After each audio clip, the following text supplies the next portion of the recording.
Cinematic, headstrong, thought-inducing, unwavering, and rotational. electronic jazz. I fell in love with music from a very early age, as early as 1, thanks to my dad, who would put on Ladysmith Black on the hi-fi system at home whilst he fed me, and from there I just fell in love with music instantly. I've had an interest in music from a young age. I remember noticing the power of music quite young when my parents would play 2 records at home. One was a jazz compilation and another one was a Christmas record. And seeing the communality of like our family coming together and listening to these things was quite noticeable, quite special. And then as a teenager, being more interested in the technicalities and dissecting and understanding music. But I think only in the past few years, honestly, have I yielded completely to the emotional power of music. And that's been helped, I think, by going out and spending loads of time dancing and just completely letting myself be taken by music, dancing, all of it. And yeah.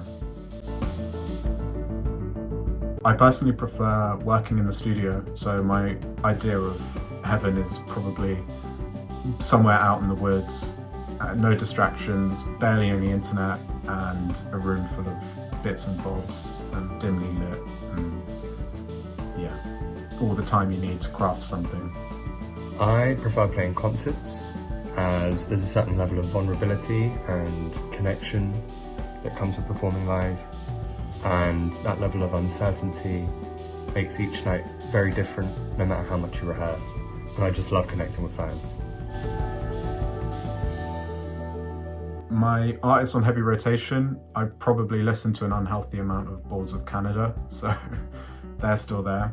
This year I set out to listen to all of Bjork's discography, so she's been on heavy rotation all year. But right now, her second album, Post, is something that I listen to very regularly.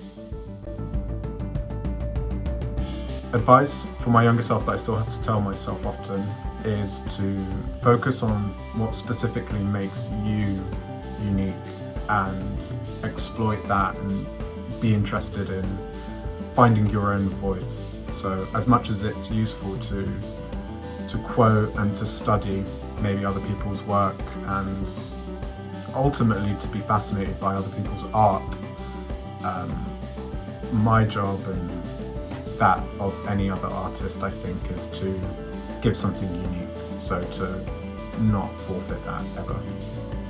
Advice I'd give to my younger self would be to keep pushing, never give up, and to always have your ears open to all music.